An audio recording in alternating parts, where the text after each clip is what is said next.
پہلے تو اس نے ماننے سے انکار کر دیا اور یہ بات کہہ ڈالی، صوفی صاحب اب اس دور میں بھی پتھروں کے زمانے کی باتیں کر رہے ہیں، جس پر والد صاحب غصہ ہو کر بولے، اللہ کے بندے، یہ سب میں نے اپنی آنکھوں سے دیکھا اور سنا ہے، تم اب مجھے جھٹلا رہے ہو؟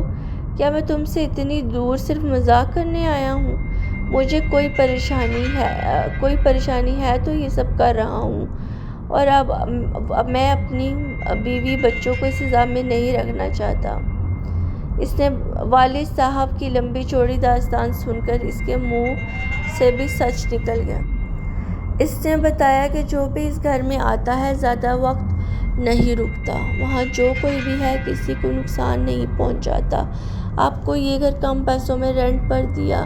اب اس نے اتنا ہی بولا تھا کہ والد صاحب نے اسے 2 سنا دی اور واپس آ گئے۔ جب وہ گھر پہنچے تو والدہ گھر سے باہر کھڑی ہوئی تھیں۔ وہ بہت ڈری ہوئی تھیں۔ معلوم کرنے پر انہوں نے بتایا، میں نے صفائی کے دوران برآمدے میں ایک آدمی کو دیکھا، اس کے ماتھے پر ہندوؤں والا نشان لگا ہوا تھا۔ وہ آدمی دیکھنے میں بے حد خوفناک تھا، اس کی ایک آنکھ نہیں تھی۔ والد صاحب نے امی کو کسی طرح بہلایا اور گھر لے آئے۔ میں اسکول میں تھا جب والد صاحب اور بھائی مجھے لینے آئے۔ ہم لوگ اپنی پھپھو کی طرف آ گئے جو اسی شہر میں رہتی تھیں۔ کچھ دن وہیں رکے رہے۔ جب نیا مکان ملا تو اس منحوس گھر سے سب سامان اٹھا کر دوسرے گھر میں شفٹ ہو گئے، اور یہ آخری بار تھی جب میں نے اس گھر کو دیکھا تھا۔ یہ میری زندگی کی خوفناک ترین ایام تھے۔ وہ گھر میں بلی کی آوازیں اور ناچنے گانے کی آوازیں مجھے اب تک اکثر خواب میں ڈراتی ہیں۔